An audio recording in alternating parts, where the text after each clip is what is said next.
Hello guys, so holiday diri sa Cebu no. So mao to nagplano mi nga mga ligo og spring. Unya nag-hire mi og van guys.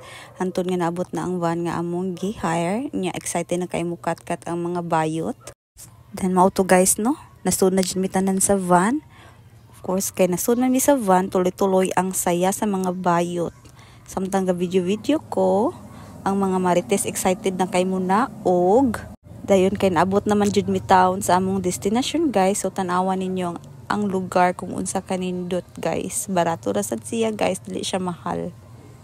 Afford ra jud kayo ni ninyong lugar guys, dili jud ni siya bugat sa bulsa. So padayon ko sa akong sugilanon guys. So nakita ninyo no, nag-continue ko video. So while ako ga video no, akong mga kauban busy pod. So guys, naglalaro na naman sila ng midangandahan guys. So ni atong contestant number 1 from Argentina. Pak, sige girl. Pak, labay. Pak, bunal. Tuyuki jod. Ana. Sukol pa mo. Ayun mo kumpiyansa guys. Kaya, pusukin ni mo matid. Kita mo sa ilana. Tag-as ka nagkasway. Wow. Sus, grabe dyan niya mga contestant. Ay, sunod na sa nato ang among ikaduha nga contestant from Brazil. Sino ko dyan? Labay, tuyok, paso. Tuyok na pod, then pose. Ipakita imong talent. Sino ko dyan, girl? Karon kay di man palupig atong Mongolia. From Mongolia. Kasi naglaki-laki magpuli siya daring dapita. Unsa may nato So amo dayon gitapos among pageant guys no, kay gidog show man sa pinakalas nga contestant guys.